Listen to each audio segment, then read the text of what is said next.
আসসালামু আলাইকুম সবাইকে। আশা করি সবাই ভালোই আছেন। আজকে আমাদের বাগানের আম ভাঙা হলো।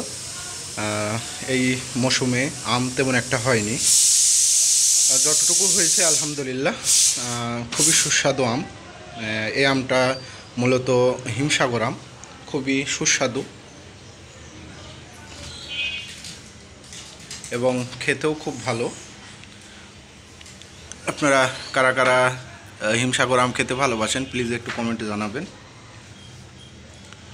আর আমের সাইজটা দেখুন, মাশাআল্লাহ অনেক সুন্দর, খুবই সুস্বাদু হবে।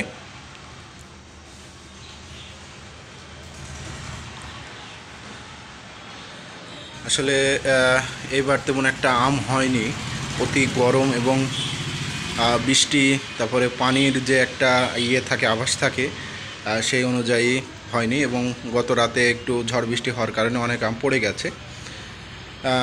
যা হয়েছে আলহামদুলিল্লাহ অনেক ভালো। আপনার কাঙ্ক্ষিত যে আশাটা করছিলাম সেটার থেকে একটু কম হয়েছে।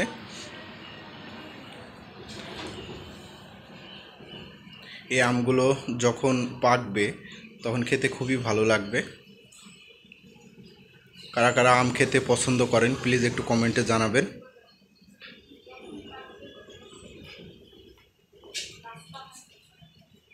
এর ভিতরে অনেক গাছ পাকা আম আছে, সেগুলো বেছে বেছে রেখে দিতে হবে।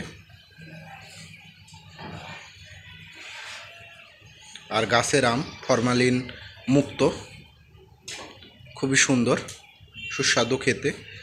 বাজারে সাধারণত যে সকল আম পাওয়া যায় অধিকাংশ আমেই ফরমালিন বা অন্য কেমিক্যাল মিশায়ে পাকাতে শোনা যায়।